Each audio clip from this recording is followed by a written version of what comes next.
Grabado, grabado. Ujú. ¿Ya estás grabando ahorita? Sí, nada más quiero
Hola, muy buenas tardes a todos. Nos da mucho gusto contar con su presencia. Mi nombre es Gabriela Serafín y a nombre del Departamento de Psicología, Educación y Salud, a través del equipo de atención emocional y la maestría en psicoterapia del ITESO, es un gusto para mí darles la bienvenida esta tarde a nuestro proyecto llamado Atención al Personal Sanitario, Cuidando al Cuidador. El equipo de atención emocional ITESO lo hemos conformado 36 psicoterapeutas que quienes desde el mes de abril hasta el 31 de octubre pasado estuvimos colaborando junto con el Instituto Jalisciense de Salud Mental, contestando llamadas de intervención en crisis en la línea 075, así como en la línea telefónica que el ITESO implementó para apoyar a la población en el ámbito emocional ante la emergencia sanitaria que estamos viviendo y que concluyó, como les decía, justo este octubre pasado. Durante estos meses nos hemos dado cuenta también que esta pandemia ha generado una situación de incertidumbre en todas las personas, en especial en el personal de salud, quien enfrenta grandes desafíos en su práctica clínica cotidiana por esta crisis sanitaria. Y hemos advertido que el personal sanitario tiene que responder a esta crisis y en muchas ocasiones se deja de lado y olvida atender sus propias necesidades de apoyo emocional. Este proyecto ha consistido en una serie de 6 eventos que han tenido lugar de forma quincenal, los sábados a las 4 de la tarde, de forma gratuita por esta vía. Y ha tenido como el propósito colocar al personal de salud al centro, justo para brindarle la posibilidad de reflexionar sobre problemáticas que experimenta y buscar juntos alternativas de solución, focalizadas en el autocuidado y en el cuidado de los demás. El día de hoy tenemos nuestro sexto y último diálogo denominado Manejo de duelo y cómo dar malas noticias. Para conversar sobre este tema tan interesante, tengo el gusto de presentarles a nuestras ponentes del día de hoy. Primeramente, tengo con nosotros a la maestra Elena Sarasúa Villaseñor, quien es licenciada en Psicología por la Universidad de Guadalajara, con maestría en Psicología Clínica por el Círculo de Estudios de Psicología Profunda de Guadalajara y es psicoanalista perteneciente al Círculo Psicoanalítico Mexicano. Ella es miembro fundador del equipo de investigación e intervención perinatal de la ciudad de Guadalajara y asiste a la maternidad López Mateos como parte de este equipo y en la unidad de cuidados intensivos neonatales brinda apoyo emocional tanto a los padres como a los bebés hospitalizados. Se dedica desde hace tiempo ya a la atención clínica con bebés, los padres, adolescentes y adultos. Y ha sido ponente en diferentes hospitales públicos, justo abordando la implicación emocional del personal de salud que labora con bebés hospitalizados y en estado grave. Bienvenida, Elena, gracias por acompañarnos. También se encuentra con nosotros. Gracias, buenas tardes. Buenas tardes. También se encuentra con nosotros Paulina, la maestra Paulina González González. Ella es licenciada en Psicología por la Universidad de Guadalajara, con maestría en Psicoterapia Familiar Sistémica por el Instituto Bateson, diplomado en Psicoterapia de Premisas por el Instituto Bateson también, y se ha desarrollado como psicoterapeuta sistémica, especialista en familias y parejas en consultoría privada desde hace ya muchos años. Es docente y pertenece también al Departamento Psicopedagógico del Colegio Anáhuac Chapalita, docente también de la maestría en Psicoterapia Sistémica en el Instituto Bateson, y ha sido ponente y tallerista en diferentes congresos nacionales sobre duelo.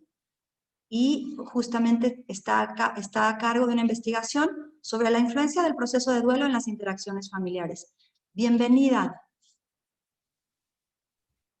Hola, muchas gracias. Buenas tardes a todos y a todas.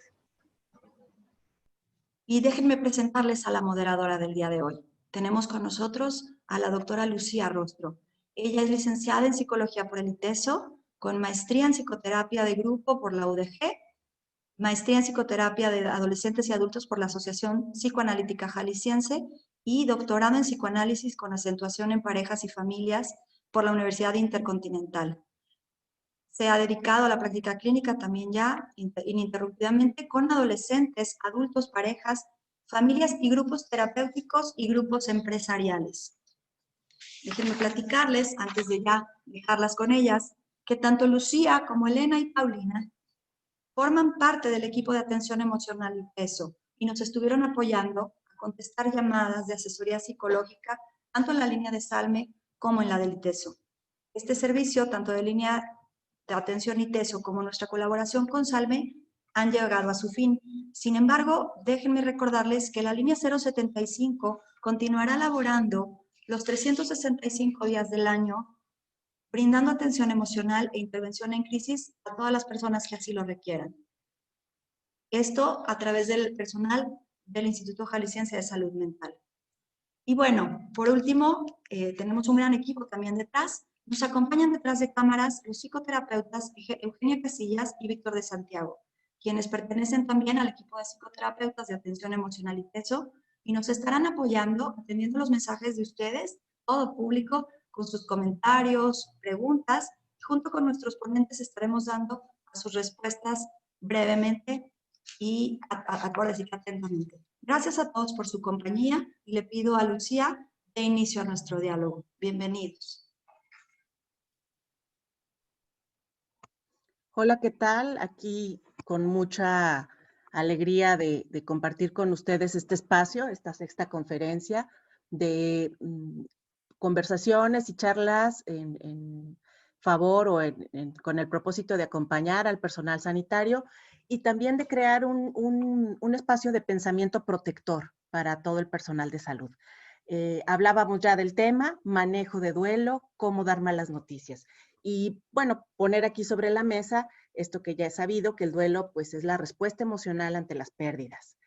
En estos meses, contextualizando en los sucesos relativos a la pandemia, podríamos definir o hablar de un ambiente generalizado de amenaza y con una cantidad de duelos simultáneos vividos por muchas familias y muchos entornos sociales.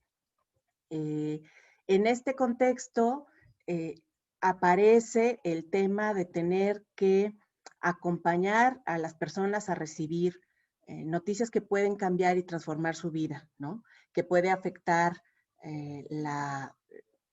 el acercamiento con otros familiares y pues en ese contexto nos descubrimos como una sociedad que está atrapada en una mentalidad que tiende a la búsqueda de soluciones, apoyándose más en datos cognitivos.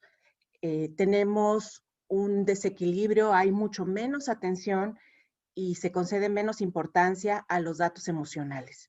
Y todos los sucesos que tienen que ver con noticias, con noticias pesadas y dolorosas y duelo, pues están en el ámbito de los datos emocionales, en el ámbito de la conexión emocional y en el ámbito de la sintonía empática, ¿no? Teniendo aquí la referencia de la teoría del apego, sabemos que como especie contamos con una respuesta organizada que está programada evolutivamente para encarar situaciones que interpretamos como amenazantes a nuestra sobrevivencia. Esto es el sistema de apego, ¿no? Que nos hace buscar una base segura que nos permita reconstituirnos ante la amenaza y poder pararnos mejor ante los retos emocionales de una noticia que nos trastoca o que nos hace daño, nos lastima. Entonces, el reto emocional que tiene el profesionista de la salud es convertirse, al menos en un momento, en una base segura para la persona a quien brinda un servicio. Decimos reto porque no es una cosa nada sencilla, ¿no? Brindarle soporte, esta contención, que pueda establecer una cadena de confianza que contribuya, y se ha estudiado que es muy relevante y suele ser decisivo, la manera como nos enteramos de algo para poder generar una comunicación que nos habilite, nos deje mejor colocados frente a los retos que van a venir, ¿no?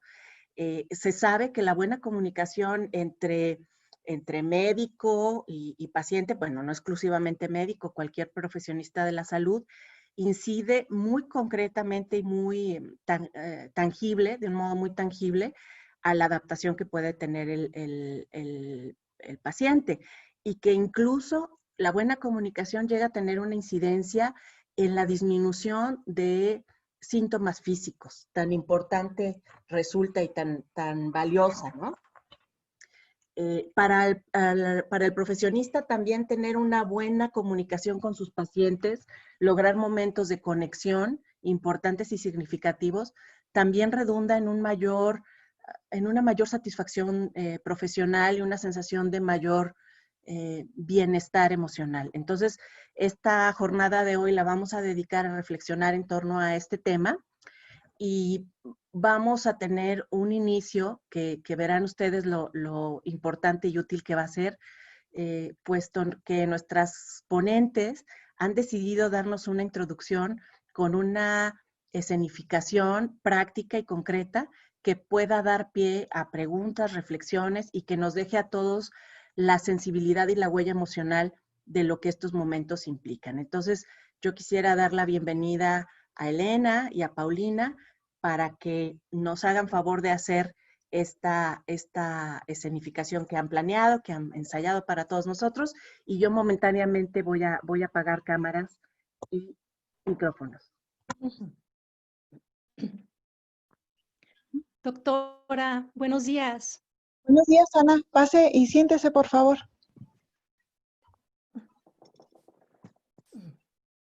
¿Qué tal se encuentra hoy, Ana? Ay, doctora, más o menos. Para serle sincera, bueno, tengo que decirle que me siento muy nerviosa. Me he sentido, pues, preocupada, ansiosa. Pero bueno, yo ya moría de ganas de venir para acá con usted. Mucha gente me ha dicho, todo el mundo me dijo, pues ve con la doctora, ya te dirán allí, ahí con un especialista, ya te dirán qué es lo que te pasa. Sí. Ana, ¿y qué la pone nerviosa exactamente? Bueno, pues el no saber lo que me pasa, eso es lo que me preocupa, no saber qué tengo. ¿Cómo ha interpretado usted su enfermedad? ¿Qué idea tiene de ella? Bueno, mire, doctora, ha sido muy raro. En realidad, todo ha pasado tan pronto. Yo hace un par de meses empecé sintiéndome muy cansada, agotada. Empecé a bajar mucho de peso y conste que no me he puesto a dieta, ¿eh? Iba a la oficina a trabajar con mucha desgana. Y bueno, le platiqué yo a mi médico familiar que, pues de lo mal que me he sentido, de lo agotada y bueno, pues finalmente me mandó sacar análisis de sangre y pues ahora de repente estoy aquí en este hospital de oncología. Entonces, cuando uno está aquí, pues se siente preocupada, me siento nerviosa. ¿Qué la pone nerviosa? ¿Qué piensa? Pues ver aquí a tantos enfermos. Ahorita que estaba justamente en la sala de espera, conocí a un papá con su muchachito y veo a su muchachito muy mal, se ve muy enfermo el muchacho y pues no sé, en ese momento me empecé a poner más nerviosa porque yo dije, a lo mejor me está pasando a mí algo realmente serio. Fíjese, ayer vino mi familia de visita y yo ya les había platicado que pues que tenía cita en oncología y me pareció muy raro, porque todos así como que me cambiaban la conversación y vamos hablando de otras cosas y entonces, no sé, me hizo sentir rara, me hizo sentir incómoda. Ana, entonces usted piensa que se trata de algo serio, Pues que esto es puede algo... ser, pienso que podría ser, no sé, no sé. Y si fuera algo serio, Ana, ¿usted quisiera que habláramos de ello? ¿Usted quiere conocer los detalles? Sí, sí, claro que sí, doctora, si me hace favor. Mire, Ana, desgraciadamente los resultados nos muestran que efectivamente hay algo serio. La biopsia de la médula ósea nos reveló la existencia de un problema. ¿Se acuerda usted de ese estudio, de esa biopsia que le hicimos? Sí, recuerdo, sí. Bueno, pues los resultados nos indicaron que hay un problema relacionado con la médula ósea y esta enfermedad se llama leucemia mieloide aguda. Esta es una forma de cáncer de la médula ósea y este es el motivo por el que usted ha estado mal últimamente. Ay, caray. Lo siento mucho, Ana. Sé que esta es una noticia agobiante. Ay, sí, sí lo es. ¿Usted ha escuchado hablar de la leucemia? Bueno, sí, sí lo he escuchado. ¿Qué cosas ha escuchado de esta enfermedad? Mire, bueno, ¿quién no ha escuchado de esa palabra, no? De esa enfermedad. Yo recuerdo que en la primaria tenía una compañerita que tenía esa enfermedad y cambió mucho, dejó de ir a la escuela y cambió mucho su aspecto. Fue muy feo, fue muy impactante. ¿En qué sentido? Pues cambió su apariencia, su aspecto físico, se veía, engordó mucho y se veía como hinchada, muy, muy raro y pues dejó de ir a la escuela, ya nunca la volvimos a ver. Mire, la leucemia infantil es un poco diferente. Eh, en todo caso, yo le aconsejaré algunos medicamentos que son muy potentes, pero que no tienen ese efecto en particular. Eh, un tratamiento radical es necesario en este momento porque tenemos enfrente una enfermedad muy tenaz y solamente con un tratamiento así podemos enfrentarla. Oiga, doctora, bueno, perdone, disculpe usted, pero se me hace muy raro, se me hace extraño estos resultados. ¿No se habrán equivocado de expediente? Figúrese que a mi vecina le cambiaron el expediente y le dieron otros resultados. Mi expediente termina en el número 34. Sí, no, no puede ser. Yo creo que no, no son mis resultados, doctora. Mira, aquí lo tengo y, y bueno, desgraciadamente, Ana, estos son sus resultados. Entiendo que, pues, que usted pueda pensar eso. Esta es una forma normal o común al recibir estas noticias, pero sí son sus resultados. Comprendo que es un golpe muy duro para usted. Ay, pues siento como un baldazo de agua fría encima, Y cuando usted me dice, doctora, que se trata de algo serio, bueno, yo quería saber si acaso si yo no me voy si no me voy a morir. Mira, Ana, en todo caso, usted no va a morir en un futuro próximo. Hay muy buenas expectativas de dominar la enfermedad y de conseguir la remisión después de algunas sesiones de tratamiento. Entonces, ya estaremos en la condición de hacernos una idea más exacta de lo que puede pasar después. Tampoco excluimos la posibilidad de una curación total. No sé si ahorita sea mucha información para usted. Ay, sí, me siento confundida, sí son muchas cosas y bueno, escuchándola, bueno, es que en realidad nadie te explica lo que te sucede y tal vez por eso es que me he sentido cansada, no, no lo sé. Eh, No sé, yo lo que quería saber pues es si no me iba a pasar que yo me fuera, Usted pensaba que iba a morir muy pronto, Ana. sí, sí, sí es Igual. algo que he pensado, sí, Sí, entiendo, Ana, que se sienta angustiada ahora. Ha sido un periodo para usted de mucha inquietud. sí. ¿Con quién vive, Ana? Bueno, vivo con mi esposo y con mis hijos, tengo dos, son adolescentes. Ay, yo no sé cómo les voy a decir. Yo creo que no les voy a decir nada. Se me hace muy feo. Son muy preocupones y bueno, sobre todo la niña es tan nerviosa, tan aprensiva. Ay, no sé, yo no, no voy a poderles decir y ahorita pensando en todo esto y pienso hasta en los efectos esos secundarios que les dicen. eh, no sé, no sé, perdón doctora, entiendo que hay afuera gente esperándola, pero yo con tanta duda, tanta pregunta, perdón, pero tengo muchas dudas. No, no se preocupe, Ana, tómese su tiempo. Esta ha sido una noticia fuerte para usted, pero tenga la certeza que vamos a ir abordando todas sus preguntas una por una. Eh, nos vamos a estar viendo. ¿Sí? Y respecto al tratamiento, Bueno, yo le mentiría si le dijera que todo irá sobre ruedas y que no va a tener ningún efecto secundario o ninguna incomodidad.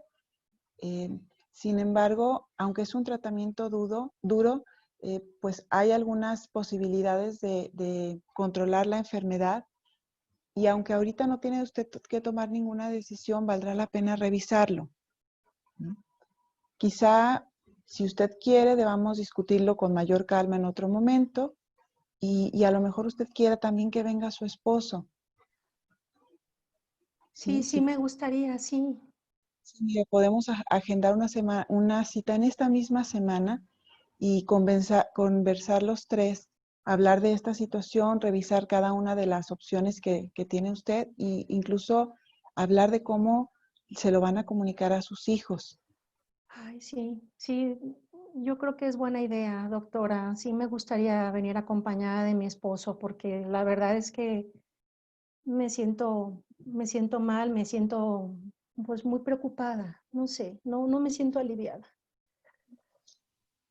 Mire, programaremos entonces una cita en donde venga su esposo, porque es importante que ahora usted esté acompañada también por él, que se sienta acompañada. Y aprovecho pues para comentarle, Ana, que sepa que en todo momento la vamos a estar acompañando, tanto yo como el equipo del hospital. Sí. No sé si haya otra cosa que usted me quiera preguntar, Ana. Sí, doctora. Bueno, yo quería saber por qué me sucedió esto a mí.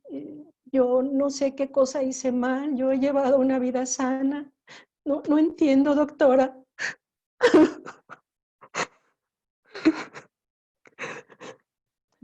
Gracias.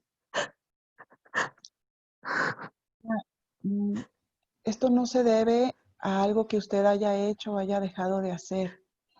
No hay una respuesta. Eh, Esto es pues un caso simplemente de mala suerte. Entiendo que usted se sienta mal, que se sienta triste. Todo esto sé que es una información muy difícil de procesar y todo de un solo golpe, pero en unos días hablemos con más tranquilidad, con más profundidad acerca también de las opciones que usted tiene de tratamiento y de los medios que tenemos en este momento para poder pues buscar la remisión y de ser posible la cura. ¿Qué le parece? Sí, doctora, está bien. Yo le agradezco mucho. Yo voy a buscar una cita en esta misma semana y venir acompañada de mi esposo. Muchas gracias, doctora. Muchísimas gracias por su tiempo. Muchas Nos gracias. vemos. Gracias.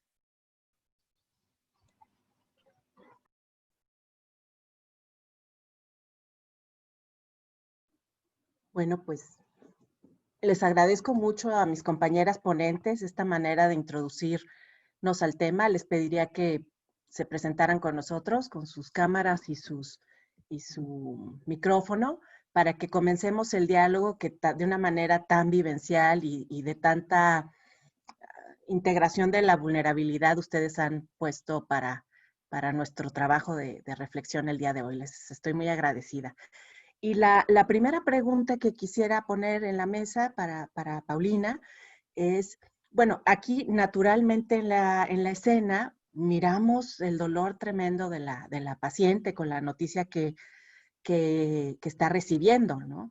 Nos sacude, nos impacta, pero sabemos que el profesional que la está atendiendo no le está pasando nada bien, ¿verdad?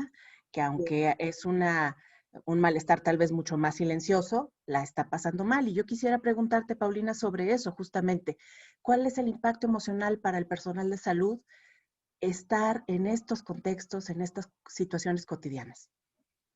Bueno, pues el personal de salud tiene muchas implicaciones porque a veces se nos olvida que ellos también sienten, ¿verdad? Y a ellos a veces también como que tienen que estar cuidando muchas situaciones. Ellos tienen que estar dando un acompañamiento pues a las personas, pero tienen también que estar atendiendo las cuestiones pues, de la salud, los dolores, sus citas, etcétera. Entonces, pareciera que entre tanta cosa de pronto la parte sensible como que queda de lado. Sin embargo, pues tengamos en consideración que ellos pues como les decía, ¿no? Tienen también toda una cuestión de sensibilidad, de emociones, están en constante contacto con las pérdidas, ya sea desde la pérdida de la salud, que cuando se le da al paciente alguna noticia, las muertes, cuando alguno de sus pacientes fallece, y entonces hay como toda esta constante encuentro con la pérdida. Ellos además puede ser que también tengan sus propias pérdidas, de las cuales muchas veces pues hay duelos no resueltos. Ahí está como detenida esa situación para ellos, y el estar nuevamente frente a una persona, un paciente, una familia que ha vivido una pérdida, vuelve a desencadenar pues estas situaciones personales. Recordemos pues también esto de los miedos. Puede haber en el personal de salud, puede haber algunos miedos como por ejemplo, miedo a ser culpado, porque pues soy el mensajero, soy el que traigo esta noticia, y entonces pues este miedo a que me culpen, el miedo también a veces a expresar las emociones, las propias emociones en ese momento, en ese encuentro con el paciente o con la familia. También el miedo a la propia muerte, porque estar en este contacto con tantas pérdidas, bueno, pues cuestiona la propia vida y la propia muerte. Son como estas situaciones. Y no olvidemos también que pues el personal de salud ha sido preparado y ha estado estudiando y preparándose para eliminar el dolor. Y cuando vienen a dar una noticia de esta magnitud, pues invariablemente causa dolor. Este tipo de noticias causa dolor, y entonces también ahí puede existir en estas personas, en el personal de salud, pues un miedo a causar el dolor. Y entonces hay como este temor, no quiero decirle, pero sí le tengo que decir, y podemos caer en dos extremos. Por un lado, como les comentaba hace un momentito, estar en esta constante sensación de pérdidas, pero por otro lado, desensibilizarse ante la pérdida. Este es otro de los riesgos o de las implicaciones o de las afectaciones que puede haber en el personal de salud. Como estoy viendo tantas situaciones de pérdida, tantas situaciones de enfermedad o de muerte, me desensibilizo para no sentir, para no estar en contacto con los propios miedos, con la propia muerte, con las emociones que me están a lo mejor causando alguna inquietud. Y bueno, pues estas son algunas de las implicaciones o de las afectaciones que puede haber en el personal médico, en el personal de salud que está en estas situaciones. Gracias, Paulina. Nos pintas un escenario de la complejidad pues, de esta situación para el personal de salud. Y yo quisiera, me resuenan las palabras de Paulina, de estar entre la vida y la muerte, ¿no? Esta exposición a los asuntos centrales de la realidad humana, ¿no? Vida y muerte. Elena, quisiera que nos hablaras un poco cuál es tu opinión, qué efectos crees que tiene esta exposición para ellos. Muy bien, cómo no, Lucía. Bien, el personal de salud, bueno, integrado es personal médico, de enfermería, trabajo social, psicología, nutrición, etcétera. Somos personal abocado a las cuestiones de la salud, y trabajar con la salud es trabajar con la vida, pero al mismo tiempo vida y muerte siempre van de la mano, no las podemos despegar una de otra, ¿sí? Y entonces parece que es importante, Lucía, hacer puntualizaciones con respecto a nuestros pacientes, a sus familias, acerca de la muerte, y pensar nuestro propio miedo como personal sanitario, ¿sí? A la muerte, digamos, se le puede temer, se le puede rechazar, se le puede querer ver retirado, muy lejos, pero también se le puede desear, ¿sí? Habrá momentos, y son paradójicos, que el personal de salud seguramente lo ha vivido en muchas ocasiones. También a la muerte se le puede desear, ¿sí? Hablar en este sentido de malas noticias en medicina, bueno, tiene una connotación de algo mal o de algo siniestro, de algo terrible, ¿no? Cuando habría que pensar en la diversidad, digamos, de ideas que hay en torno a la idea de la muerte, ¿sí? Y hay en torno, digamos, a recibir una información diagnóstica, pues se juegan muchas cosas. Se puede incluso jugar el deseo de la muerte, ¿sí?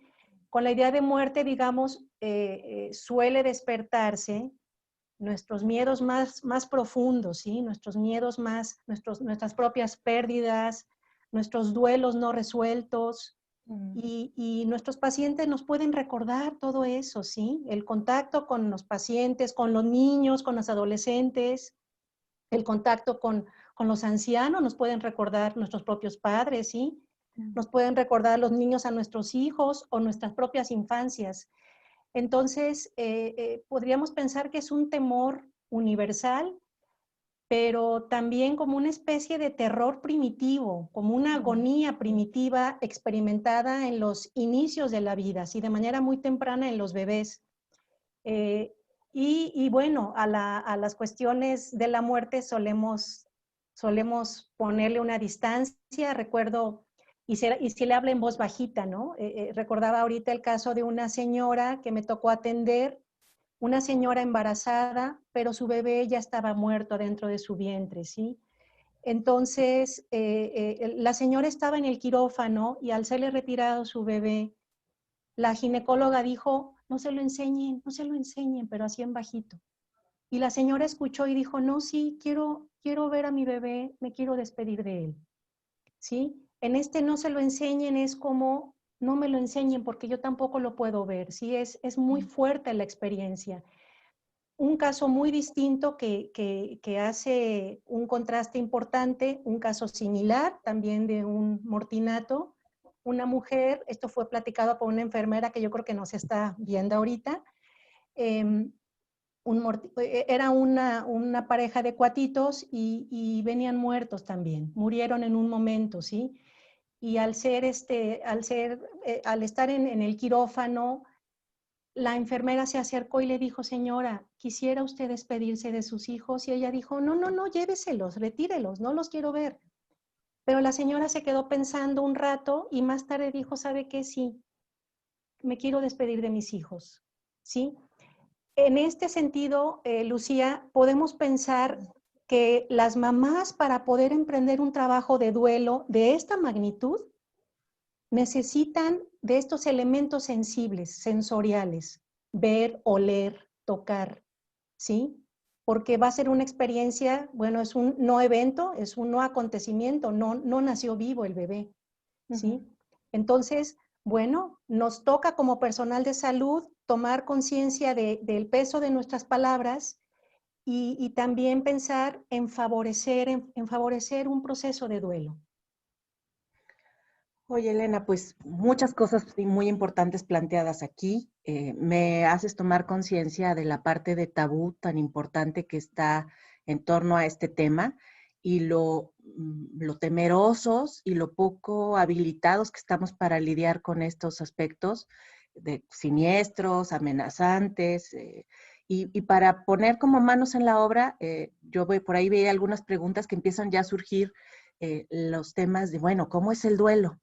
Está bien, ya, metámonos a estudiar esto, démosle la aceptación y el enter, y vamos pensando en el duelo como una tarea ineludible a lo largo de la vida, ¿no?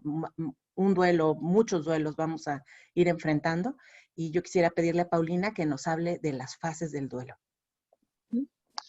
Sí, pues como bien dices, Lucía, este es un tema ineludible, no hay cómo escaparnos, porque el duelo es este dolor emocional que se vive ante las pérdidas. Ante cualquier pérdida significativa vamos a estar pues viviendo un duelo. Y el duelo, como también lo mencionas, tiene diferentes fases, diferentes etapas que se van viviendo en diferente tiempo. Aquí es bien importante que quede claro y que nos quede claro pues a todos que no hay una única forma de vivir el duelo. Y aunque ahorita voy a ir platicando un poquito de las etapas, esto no significa que siempre tengan que estar en ese orden. Esto no significa que una vez atravesada la etapa no puedo volver a regresar, ¿sí? Entonces, pues cada persona va a ir viviendo sus duelos de una forma distinta. La primera etapa o el primer momento regularmente es una etapa o un momentito de shock o aturdimiento. Es cuando la persona recibe la noticia Y en este periodo de shock, que puede durar algunos minutos, es como, como si la persona que está recibiendo la noticia, esta noticia de alguna pérdida, de pérdida de un familiar, de un ser querido, la pérdida de la propia salud, de pronto es como si todo lo que estuvieran escuchando fuera irreal. O sea, no, esto es que esto no es, no estoy escuchando en verdad, no es la realidad. Como si vieran todo en una película, como en cámara lenta, como si se desconectaran. También esta es otra característica de esta fase de shock, como si se desconectaran y entonces no procesan las palabras, lo que les están diciendo, como que no hay todavía un conecte con los procesos cognitivos, ¿no? Solamente se recibe la información, pero ahí se queda como de alguna forma bloqueada. Este primer momento, les decía, es el momento de shock o de aturdimiento. Después de unos minutos, cuando la persona avanza en este proceso o en este momento de shock, vendría la negación. Y en la negación es, bueno, pues tal como lo dice su nombre, negar esta realidad. Voy a negar, no, es que no es cierto, eso no está pasando, no puede ser. En el caso que ejemplificamos Elena y yo, hay un momento donde la paciente recibe el diagnóstico y primero como, se queda, pues sí, está muy triste, y después de unos minutos dice, pero no se habrán equivocado, o sea, a lo mejor no es mi expediente. Y entonces estas son algunas reacciones o algunas conductas que suelen suceder en la etapa de negación, ¿sí? Hay quienes incluso se quedan ahí por años en etapa de negación. Esta etapa de negación significa que no logran aceptar la nueva realidad, ¿sí? La nueva realidad que se les ha presentado en esta situación de pérdida de la que se ha hablado. Ya en este caso que les menciono, bueno, cuando la negación dura por muchísimo tiempo, por años, entonces ya hablaríamos de un duelo patológico, que a lo mejor ahorita no es el tema. Sin embargo, bueno, la negación tiene una duración, pues, de a lo mejor algunas horas, probablemente algunos días, y después viene un momento de ira, de mucho enojo. Y la ira va a dirigirse a todos y a nadie. Este momento de enojo puede ser, bueno, el enojo es contra el que está sano, contra el que sigue vivo, contra el que se murió, contra mí, contra Dios, contra, pues ahora sí que el que se ponga enfrente. Sí. Y muchas veces, pues no hay una razón lógica por la cual se sienta este enojo o esta ira, pero así ocurre. La persona está con sus emociones como muy sensible y puede entonces empezar a tener pensamientos como, ¿por qué tú estás sano y yo no? ¿O por qué sigue vivo esta persona que ya es tan mayor y murió esta otra persona o este familiar tan joven? Y entonces puede haber como esta situación de enojo. Les decía incluso a veces el enojo hacia sí mismos, pues ¿por qué hice o por qué dejé de hacer? ¿Por qué no me di cuenta antes? ¿Sí? Y entonces, bueno, puede desplegarse esta fase de ira. Y aquí pues la parte importante, es válido sentir esto y tenemos que entender que es normal. La parte importante o la parte que se tendrá que cuidar es cómo se manifiesta esta ira, porque entendamos es una fase. Después de esta fase suele venir una etapa, una fase de negociación, y esta negociación se hace regularmente con el Dios en el que se crea, consigo mismo, de manera que es como negociar un poco más, negociar que la realidad no sea así, negociar que esto sea un sueño y que yo despierte y todo vuelva a ser como era antes, negociar que mi salud se recupere, que la salud de mi familiar se recupere. Y entonces en esta negociación yo pido, pero también ofrezco. Muchas veces aquí es donde las personas pues ofrecen ir a un voluntariado, ayudar a otros, investigar sobre ciertos temas, cambiar ciertos hábitos, ¿sí? Y posteriormente a la negociación, bueno, vendría la aceptación. Una vez que se llega a la aceptación, lo que suele ocurrir es que la persona que ha atravesado el duelo, pues ha resignificado esa pérdida, ha acomodado emocionalmente y psíquicamente, cognitivamente, ha acomodado a esa persona que se fue, a esa situación que se fue, como la salud, o algún objeto material que se fue, lo ha acomodado simbólicamente en su mente y le ha dado un espacio también en su corazón, de manera que ahora sí la persona puede continuar la realidad, puede continuar la realidad sin eso, pero sin aquel dolor tan desgarrador que tuvo al inicio. Aquí también quiero aclarar que cuando hablamos de aceptación, no significa que ya no vuelva a doler nunca. Este es también un miedo común que tienen las personas que están atravesando por un proceso de duelo, como si llegar a la aceptación significa que ya nunca me va a doler. Y si ya no me duele esa pérdida, entonces no lo quiero o no lo quería tanto. ¿Sí? No tenía tanto afecto, tanto amor por esa persona o por aquella situación.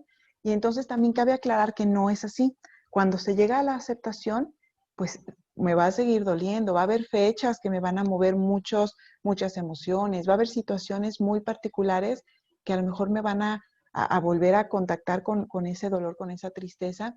Sin embargo, como les decía, ya no es tan desgarrador como al inicio, ya la persona no vive todo el tiempo pensando en esa situación de pérdida y ahora puede, por el contrario, como les decía, acomodar esta situación a la nueva realidad. Puede volver a hacer su vida de manera pues, lo más cotidiana posible, dependiendo pues de la circunstancia, pero sin aquel dolor que la puede imposibilitar a incluso pues a hacer algunas actividades.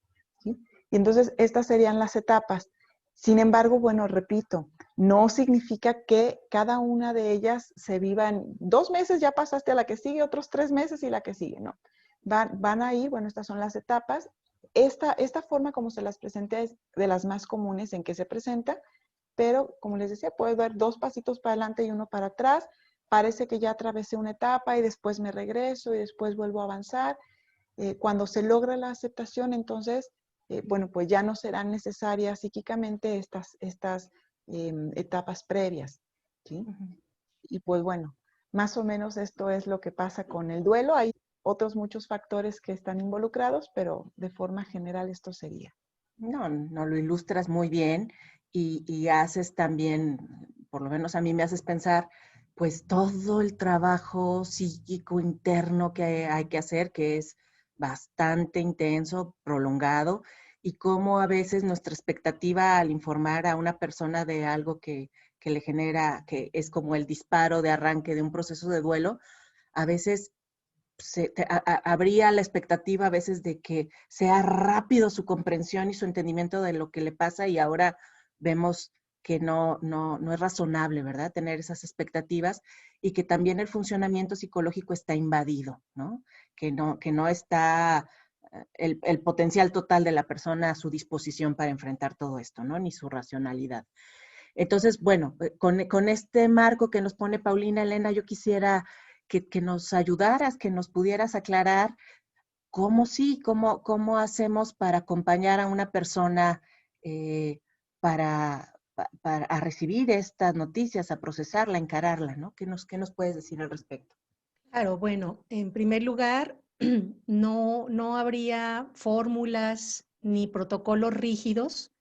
Protocolos hay muchos, ¿sí? En el ámbito de la medicina y de la enfermería hay muchos protocolos, pero tendríamos que pensar en adecuarlo siempre a cada caso, siempre, siempre adecuarlo. Esto lo sabe el personal de salud, no puedes explicarle lo mismo a un paciente y con la misma actitud que a otro, ¿no? Sin embargo, algo que hay que hacer énfasis, Lucía, es que no toda mala noticia avisa necesariamente de una muerte. Puede dar el aviso más bien de una muerte de ilusiones, por ejemplo, la pérdida de ilusiones, como en el caso de un nacimiento prematuro o un nacimiento de un bebé con un compromiso orgánico bastante serio, ¿sí? Esto sí derrumba a los padres, quienes va a ser muy importante por encontrarse en un momento muy frágil. Va a ser muy importante que en primer lugar conozcan a su bebé, ¿sí? Esto es fundamental, que conozcan a su bebé, ¿sí? Tenemos que pensar en varios aspectos, pero así como lineamientos generales, pensaríamos en el contexto. El contexto tiene que ser en un ámbito privado. No puede darse una noticia diagnóstica entre pasillos o de manera telefónica o en presencia de ajenos, ¿sí? Y también tenemos que saber que el informar, el comunicar al paciente no se da de una sola vez y punto. Se puede ir graduando, se puede ir dosificando también en función de, pues de la verdad tolerable, ¿verdad? Entonces, pensaba un poco en el asunto de cuando se trata de un bebé, de un recién nacido, bueno, estas cuestiones que tenemos que tomar en cuenta. También, bueno, reconocer el lado positivo del bebé, reconocerle sus cualidades, porque no todo es lo negativo. Habrá que buscarle y solemos tener una mirada especial para encontrar alguna cualidad, alguna característica en ese nene, ¿sí? Y bueno, también otra es no encerrar en un diagnóstico, su hijo es un, ¿sí? Es un autista, su hijo es un tal síndrome, ¿no? No, eso no es el hijo. Presenta un síndrome, presenta un cuadro, pero no, eso no es el hijo, ¿sí?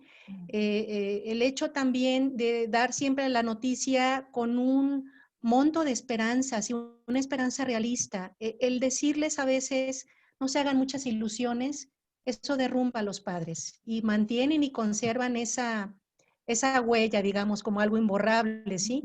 Al momento de avisar, de informar al paciente, se trate, por ejemplo, ya de un caso de adulto o de un joven adolescente, bueno, se aborda primero a los padres, se aborda o al paciente adulto.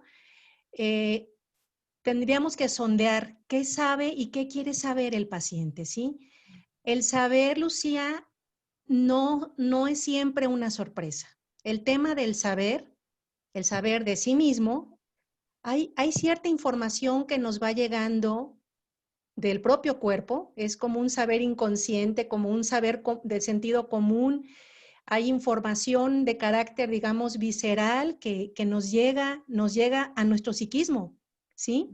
Y otra cuestión será, ¿qué hacemos con esa información? Solemos utilizar mecanismos defensivos para desviarla, para negarla, las cuestiones que ahorita nos comunicaba Paulina, ¿sí? Va a ser muy importante la capacidad de escucha, que se tenga, porque se trata no nada más de escuchar las preguntas de los pacientes y su familia, sino también de escuchar sus emociones, sus afectos, ¿sí? Importantísimo, Lucía, el manejo de los silencios. A veces queremos inundar de información y cuando en ese momento tal vez es necesario que guardemos silencio, que cerremos la boca, ¿sí? Que cerremos la boca, que escuchemos. Muchas de las veces, bueno, los pacientes están pensando, están reflexionando, están pensando en su futuro inmediato o están pensando en cómo lo van a manejar con la familia. O a veces nos piden que hagamos un pacto de silencio.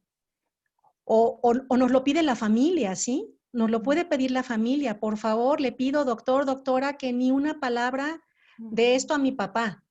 No queremos que sepa, no queremos que se entere.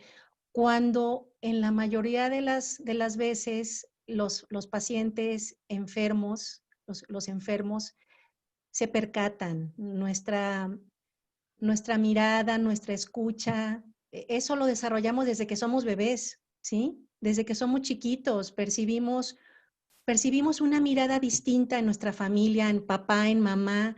Hay algo que me resulta enigmático, pero hay algo que estoy observando. Esto mismo pasa con una persona adulta, ¿sí? Se percata, como en el caso que ejemplificamos hace un momento, ¿no? Esta mujer, Ana, se da cuenta que la familia no quiere que se hable del tema. Se trata de silenciar. Esa es una cosa, pero otra cosa distinta es acompañar con el silencio. Acompañar momentos que son complicados y que seguramente el personal que nos está escuchando le habrá tocado las situaciones de hostilidad, ¿sí? Que también es algo muy frecuente, ¿sí?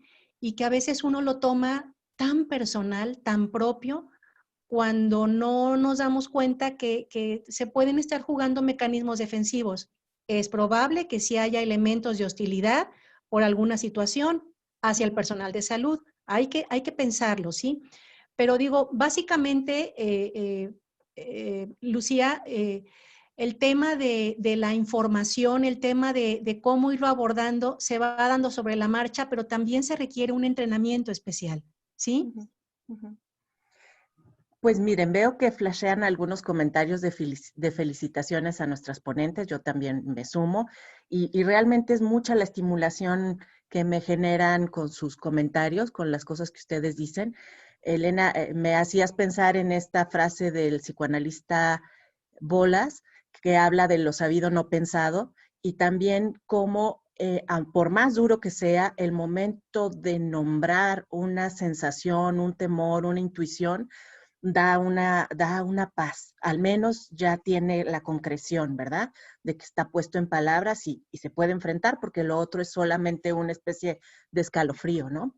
Y también pensaba en esto del dar el silencio al paciente, ¿verdad? Como a veces pensamos que la manera como se va a sentir mejor es si nosotros le logramos proponer algo que lo aliente, y realmente en una condición así va a ser difícil y es exigirnos demasiado decir una frase que vaya a resultar como un tónico, ¿no? Entonces, yo creo que este silencio que tú nos propones resulta muy digno y muy posibilitador de reflexión y de sosiego, ¿verdad? Entonces, también pensaba que se puede hablar por ansiedad, porque uno está asustado, porque uno está angustiado, ¿verdad? Esa es una manera frecuente como se manifiesta la ansiedad.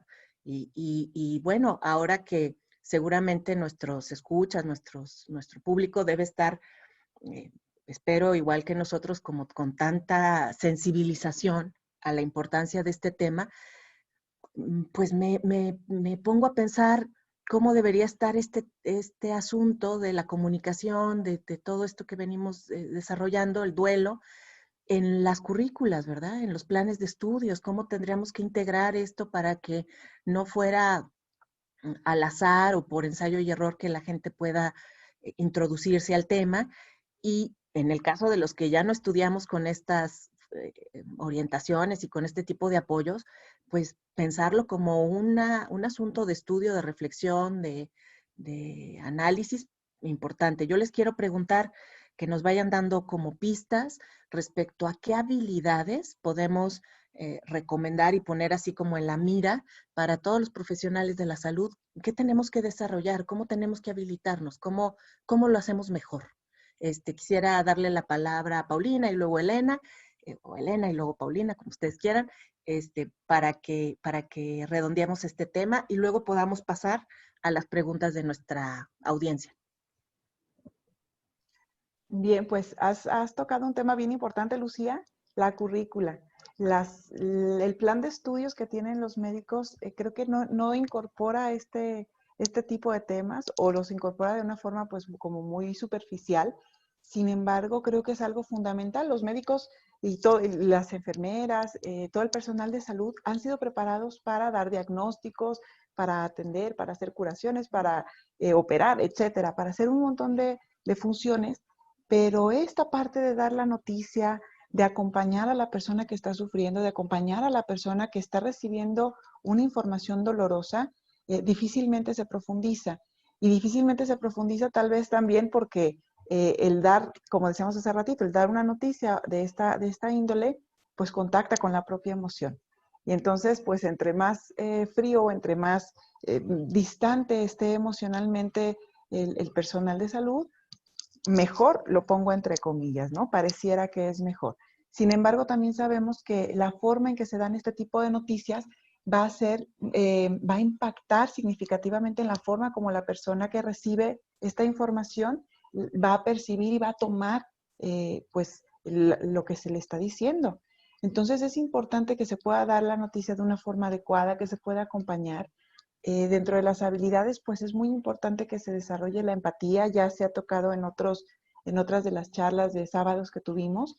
Se habló de la importancia de la empatía, del acompañamiento, de la comprensión pues a la persona o a la familia que está recibiendo esta información. También se hable con expectativas reales. También creo que lo mencionaba hace un momentito Elena, que se dé, sí, como esta esperanza, pero real.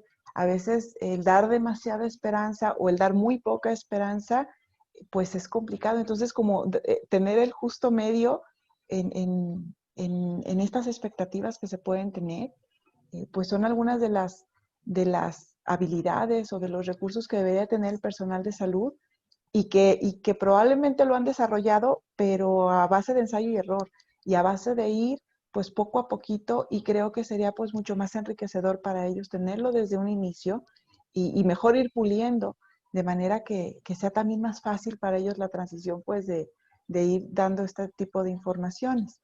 ¿Sí? No sé si Claro. Elena, algo más. Sí, yo quisiera agregar, bueno, entre las herramientas que se requieren, digamos, para el personal de salud, que como bien dice Paulina, dedica años y años, sobre todo los médicos, años y años para hacer diagnósticos y apenas unos minutos para comunicarlo, ¿sí? Apenas unos minutos. La experiencia obviamente va a ser un factor fundamental, la experiencia en el ámbito, la empatía, como señala Paulina, la palabra tenemos que pensarla como un instrumento valiosísimo, un instrumento terapéutico valiosísimo, ¿sí? La palabra puede ser instrumento terapéutico, pero también la palabra puede dejar coaguladas ciertas pues, diagnósticos para lo que, por ejemplo, los padres de un bebé pueden mantenerla como una huella imborrable, ¿sí? De hecho, imborrable para toda la vida, ¿sí? La palabra tiene un peso muy grande, muy fuerte. Otras cualidades sí, habilidades que pensamos es la capacidad de escucha, la capacidad de espera y el silencio, el mantener la boca cerrada, ¿sí? El escuchar, el aceptar la variedad de reacciones que nuestros pacientes puedan desplegar. Sepamos que no es contra nosotros, ¿sí?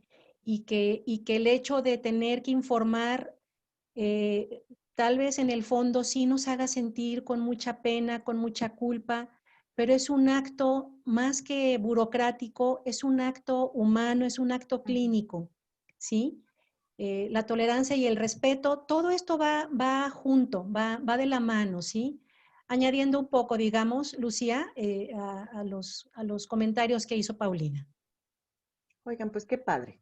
Yo creo que hemos escuchado puntos de vista muy importantes, muy clarificadores, y ahora vamos a abrir espacio a las preguntas que nos harán favor Eugenia y Víctor de traer a nuestras ponentes. Sí, de entrada, muchas felicidades a las panelistas y a nuestra moderadora. Hay varios comentarios en relación a que están muy preparadas, que es un tema excelente y bueno, les mandan felicitar. Aquí hay varias preguntas.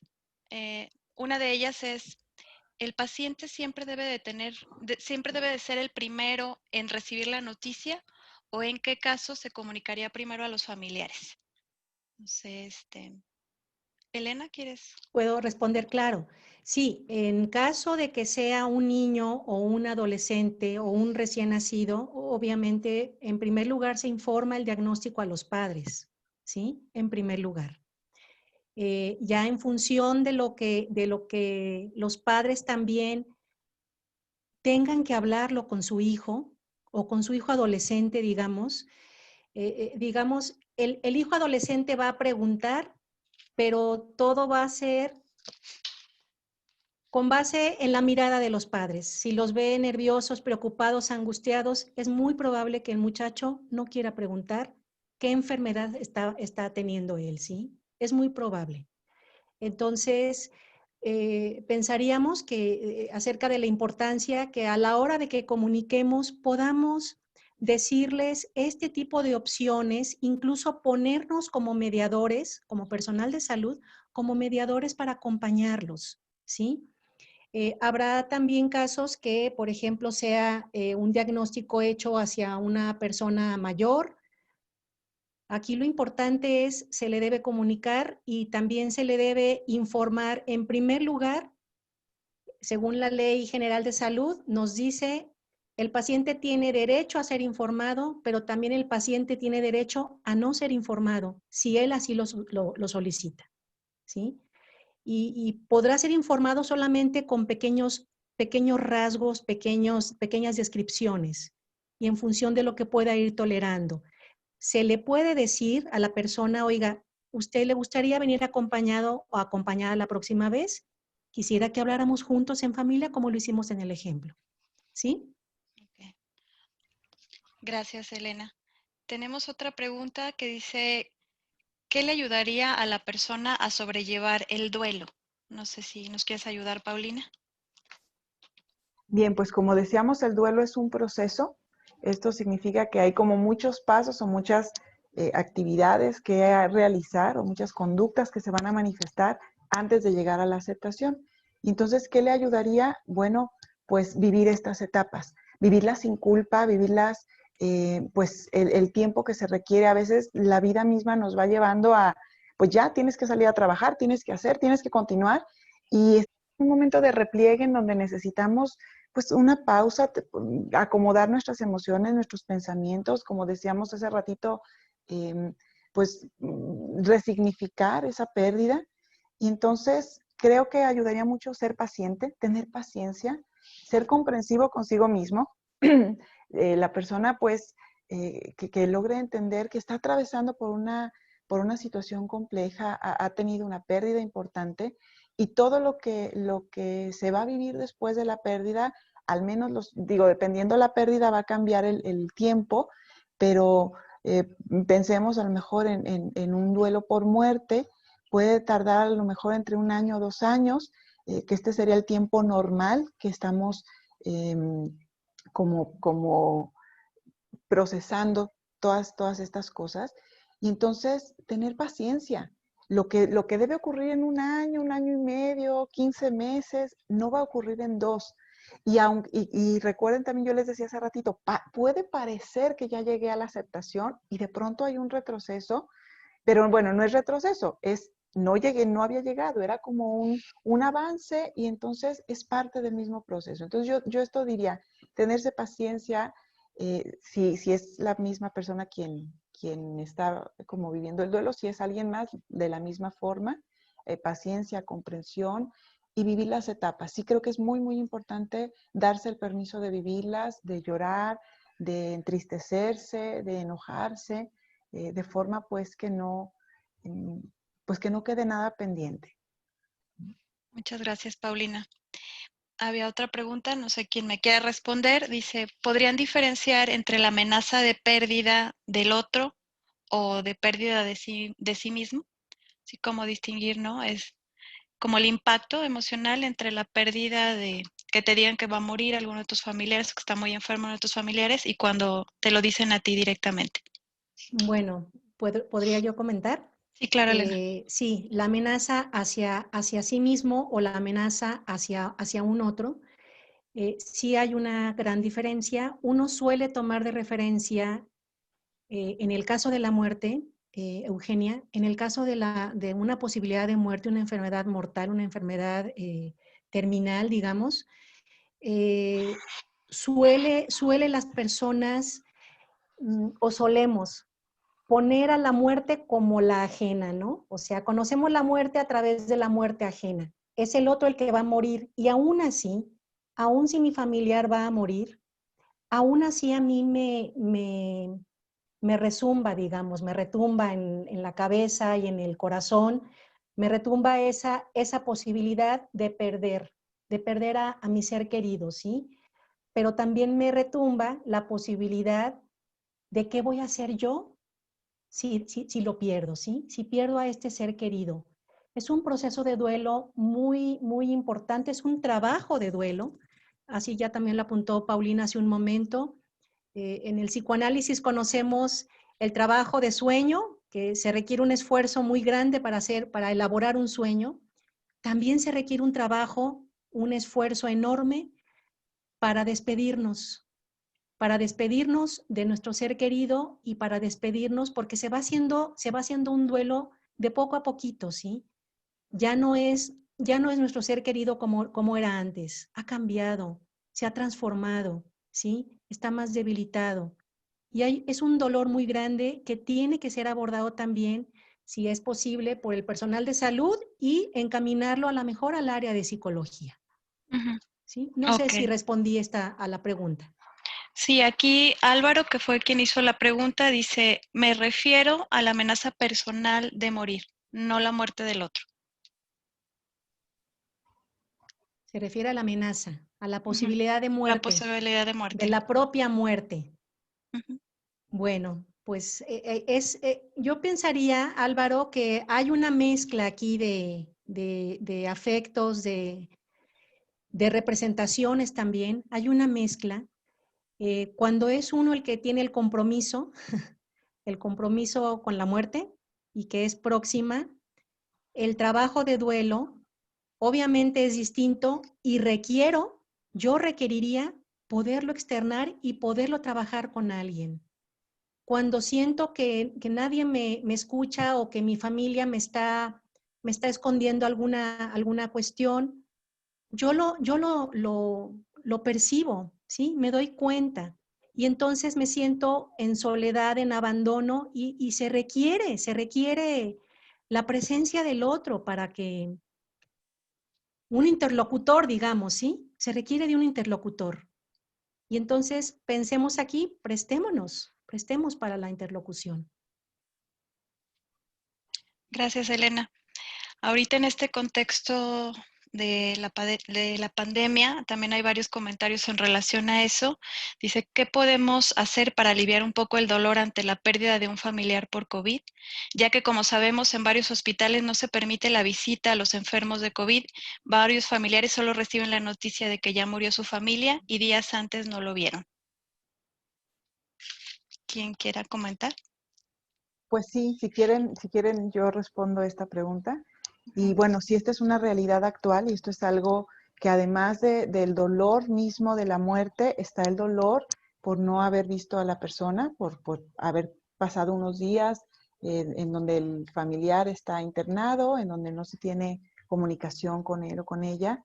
Y bueno, esta es una realidad que no conocíamos.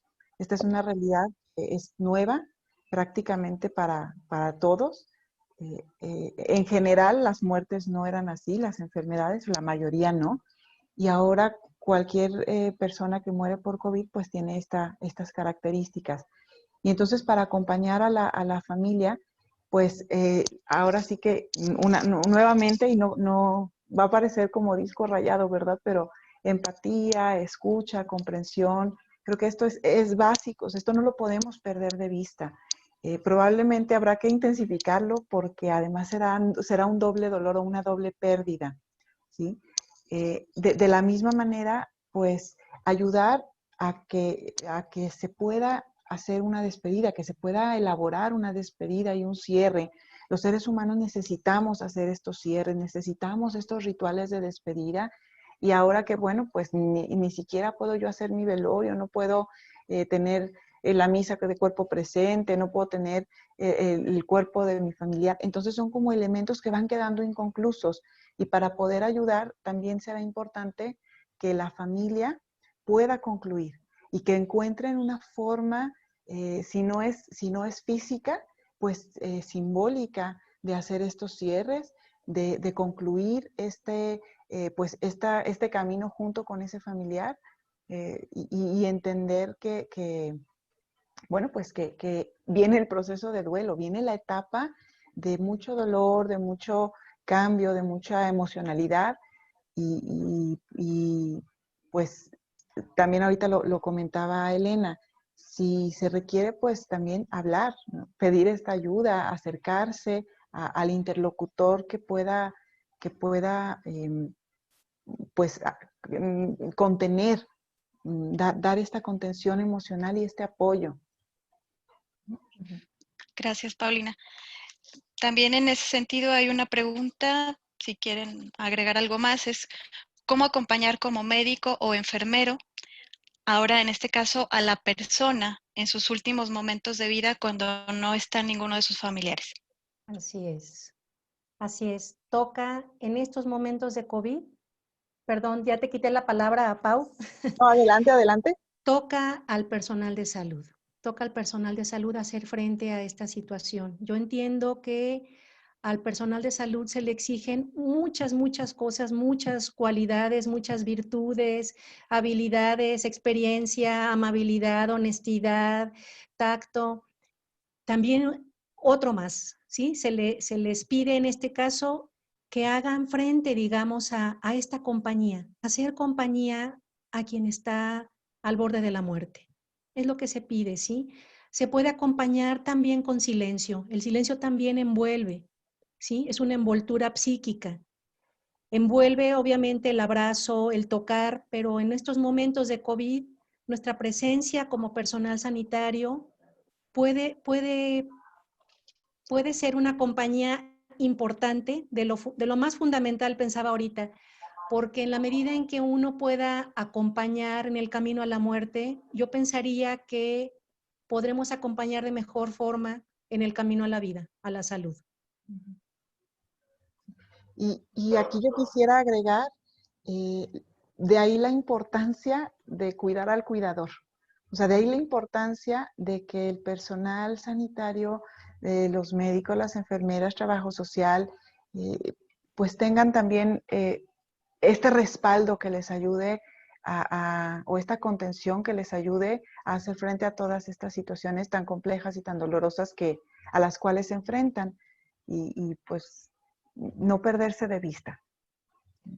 Yo quiero decir algo también, pensaba que esto que dicen muy bien, una cosa más que se le pide al personal del área de la salud, pero creo que en esta historia, en esta experiencia, estamos construyendo una civilización muy humana. No sé si en otras pandemias habría toda esta reflexión en torno al derecho de morir en compañía y cerca de alguien. Y yo creo que eso es como, pues como una profundización de la humanidad que les vamos a estar muy agradecidos de haber aportado este momento histórico, ¿no? Sí, aquí hay también un comentario y luego una pregunta. Dice, no solamente hay malas noticias humanas, lamentablemente muchas personas han requerido ser derivadas a psiquiatría por algunos trastornos debido a la situación que vivimos y se rehúsan por temor a los mitos sobre fármacos y psiquiatría. ¿Cómo comunicar esta situación al paciente o familiar? ¿Cómo Tú o yo, comunicar? Elena. Voy. Ajá, ¿cómo ¿Vas tú? comunicar esta Como situación al paciente o familiar? Quien quiera. Bueno, puedo yo, perdón. Sí, Elena. adelante, adelante. Sí, Elena. ¿cómo comunicar que se requiere una derivación? ¿Cómo comunicar? Pues lo tenemos que hacer con la mayor sensibilidad, sin el, digamos, la etiqueta de usted está mal y usted necesita ir al psiquiatra o necesita ir al psicólogo porque usted está mal. No, más bien habrá que pensar que hay una infinidad, digamos, de palabras que podemos implementar para hacerle ver que sería importante que pudiera tener un espacio donde, hablar estas cosas que está sintiendo, ¿sí? Que percibimos que hay dificultad, que percibimos que trae una serie de síntomas importantes, ¿sí? Y síntomas que seguramente tendrán que ver con la cuestión del estrés, ¿sí? Que es algo habitual en los familiares, por ejemplo, de un paciente grave o en el mismo paciente, ¿sí? Usualmente los pacientes ya en estado terminal usualmente no piden ayuda. Pueden pedir a lo mejor la compañía, la presencia, ¿sí?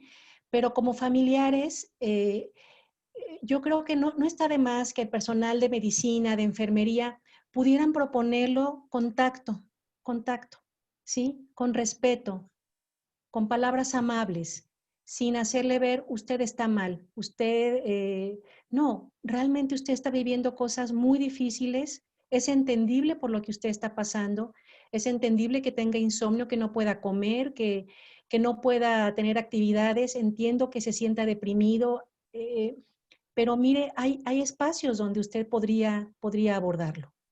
Quiero decir algo también, creo que esto vale para la pandemia y en el área de la salud mental. yo creo que la emoción o el afecto que se moviliza es el de la vergüenza. Nos da mucha vergüenza sentir que no podemos encarar las dificultades, que estamos agotados ante ciertas situaciones, que no podemos con la elaboración de un duelo. Entonces, la manera de rehusar el tratamiento médico o psicológico, terapéutico, es una manera de no disminuir nuestra propia visión de nosotros mismos, ¿no? Por los sentimientos de vergüenza. Entonces, si logramos atravesar esos sentimientos de vergüenza y proponer a las personas esto, dejando a un lado que el apoyo psiquiátrico, psicológico de ninguna manera es como rendirse o demostrar la poca fuerza o voluntad, sino todo lo contrario, ¿no? O sea, realmente hacer un proceso de recuperación es un proceso de valientes. Tengo a otro maestro, Bleinberg, diciendo, envejecer, enamorarse y hacer terapia es para valientes. Y a las pruebas me remito. Sí, así es. Aquí hay otro comentario y una pregunta que me parece muy, muy básica para esta situación de pandemia que estamos viviendo. Nosotros como personal de salud en áreas COVID acompañamos a los pacientes. Es muy duro lo que estamos viviendo, ver morir a mucha gente. A partir de ahora nunca volveremos a ser los mismos, pues cada paciente que ha muerto se ha llevado algo de nosotros. ¿Qué podemos hacer para que no nos afecte tanto? Invariablemente las pérdidas duelen. Y a veces, aunque no sea mi pérdida, es decir, no es mi familiar, no es mi papá, no es mi mamá, no es mi hijo, también duele, porque somos seres humanos, porque tenemos, pues, de alguna forma la empatía desarrollada, hemos desarrollado empatía en diferentes formas o en diferentes momentos de nuestra vida, y esta no va a ser la excepción.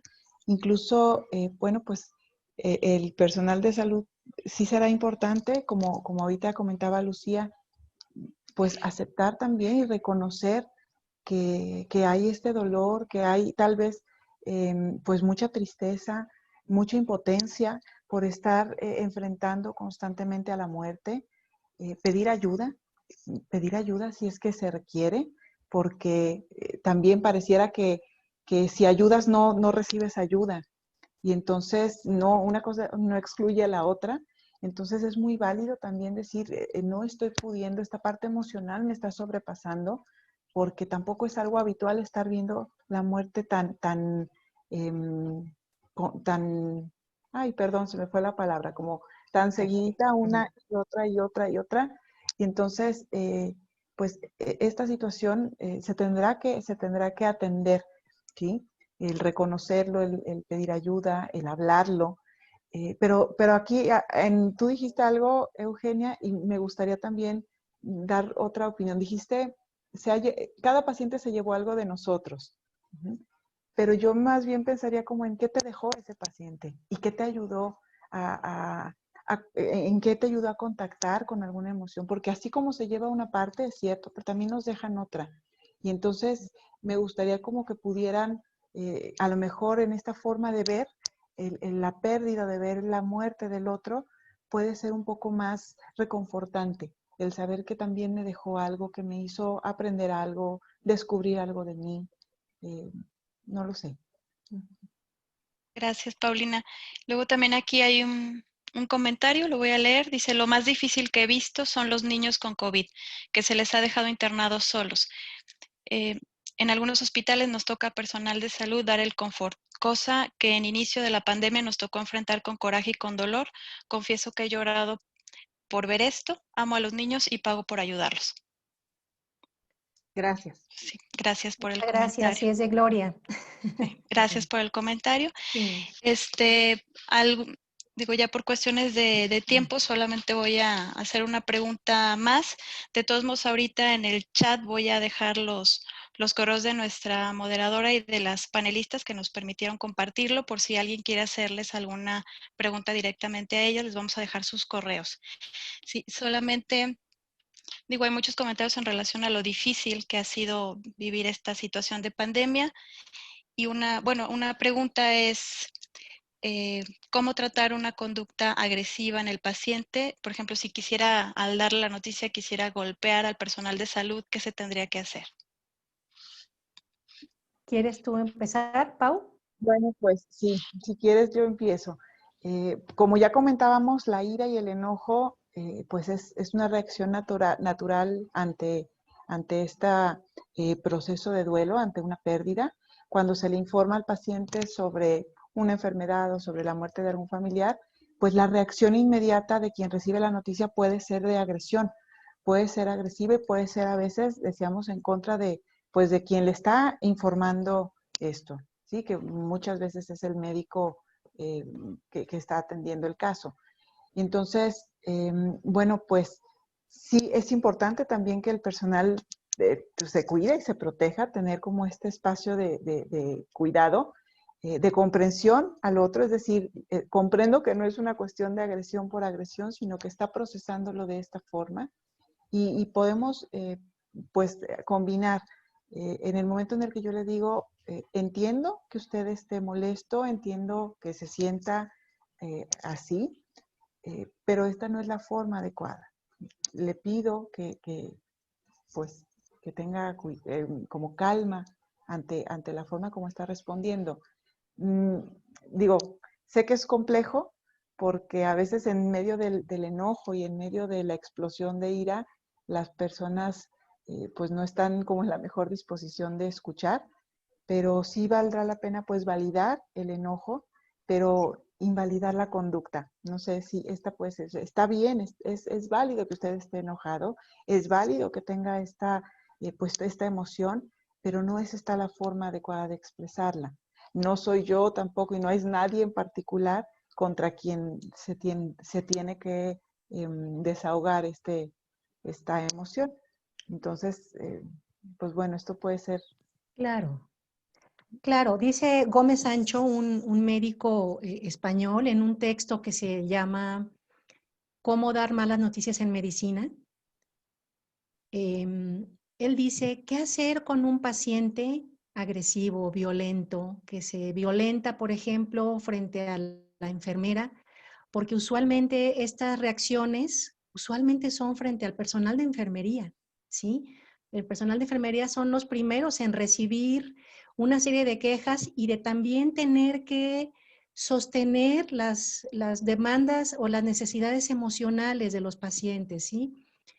Dice Gómez Sancho que en la medida en que uno o una, enfermero o enfermera, médico, médica, en la medida en que tomemos conciencia de que el paciente necesita sentirse enojado, necesita defenderse del mundo con ira, con rabia. Hay papás que te reclaman, papás, mamás que te reclaman, y en la medida en que uno empieza, digamos, un padre que está enojado, que está molesto porque a lo mejor siente que no se le está atendiendo bien a su bebé o a su pareja, y él puede mostrarse, digamos, muy rabioso, muy colérico, tengamos presente en el sentido que este papá o esta persona podría estar reaccionando de esta manera como una defensa ante la vulnerabilidad que está experimentando, ¿sí? Como una defensa. Es algo que no está en su voluntad consciente, digamos. Y sí, como dice Paulina, se le podrá decir, se le podrá validar, ¿sí? Entiendo que usted se sienta muy molesto, sí, entiendo que está desesperado. Y hay gente que incluso dice, yo también en tu lugar yo me sentiría igual, ¿sí? Sí, es verdad, es verdad. ¿Sí? En la medida en que uno empieza a comprender esta serie de reacciones de nuestros pacientes, yo creo que podemos acompañar de una forma distinta. Pues muchas gracias, Sí, Eugenia. Paulina y Elena. Muchas gracias a las dos. Hay algunas otras preguntas y nos piden recomendaciones de libros. Pero bueno, ahorita por cuestiones de tiempo le pediría a Lucía que cierre el tema y les dejo a todos nuestros participantes, les voy a dejar los correos, tanto de Paulina como de Elena y de Lucía, para que se pongan en contacto directamente con ellas. Muchas gracias. Pues muchas gracias a nuestros ponentes, a nuestras ponentes.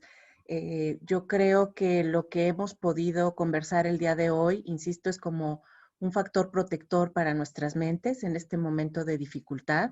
Las personas que están en el campo, en la cotidianidad, lidiando con todo esto, pues necesitan mucho nuestra compañía, nuestra conversación también. Y yo creo que ¿cómo le vamos a hacer para enfrentar esto? ¿Cómo le vamos a hacer para asimilar todo lo que esto ha sido? Pues reconociendo que somos uno más, humanos como todos, y que tenemos que hacer el proceso que hemos visto hacer a nuestros pacientes, a nuestros usuarios, sufrir, elaborar, tolerar, procesar y en algún momento aceptar, ¿no? Como nos lo insistió Paulina con estas fases de duelo. Tenemos el mismo camino por delante. Es una tarea, insisto, como de la humanidad completa, hacer que esta experiencia que hemos tenido no se embalde, que nos pueda sensibilizar y generar mejores escenarios para el futuro y capitalizar lo que este aprendizaje nos deje en humanidad y en sensibilidad. Yo creo que eso va a ser muy importante, ¿no? Vamos terminando aquí.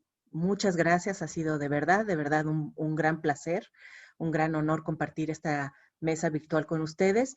Y entiendo que ahora entra Gabriela Serafín para despedir nuestra conversación de hoy. Muchísimas gracias.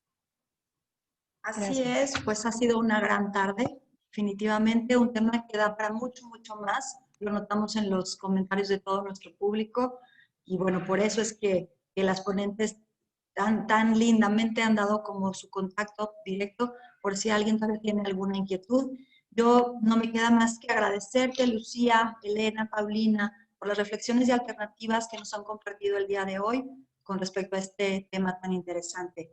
Y también agradecer a Eugenia y a Víctor que han estado todo el tiempo detrás, su organización para este evento, al igual que nuestro agradecimiento a todo el personal que hemos laborado aquí en Atención Emocional y TESO. Y no me puedo ir sin dar la palabra a Eugenia. Si te puedes venir, Eugenia, para que pueda cerrar este proyecto. Gracias. Muchas gracias, Gaby. Pues bueno, hoy es el último evento de este proyecto, el cual nos ha dejado muchos aprendizajes y experiencias valiosas a cada uno de quienes conformamos el equipo de atención emocional y TESO. Les invitamos a todos a recordar que antes que cualquier actividad laboral que realicemos, somos personas y que por ello debemos tener un cuidado por nuestra salud física y emocional. Quedamos a la orden en el ITESO a través de mi correo, eugenia@iteso.mx, por si quisieran tener el link de alguno de los 6 diálogos que conformaron este proyecto, o si desean recibir alguna orientación para solicitar ayuda en el ámbito psicológico, con mucho gusto, estoy a la orden. Y bueno, ya para cerrar, a nombre del Departamento de Psicología, Educación y Salud, quiero agradecer de manera muy, muy especial al equipo de atención emocional y TESO. Ha sido un honor, de verdad, coordinar este grupo de psicoterapeutas tan profesionales, tan humanos. Les agradezco profundamente todo el respaldo con el que conté por parte de cada uno de ustedes, tanto en la colaboración con Salme en la línea 075, en la atención psicológica brindada en la línea del ITESO, así como en este proyecto de Cuidando al Cuidador.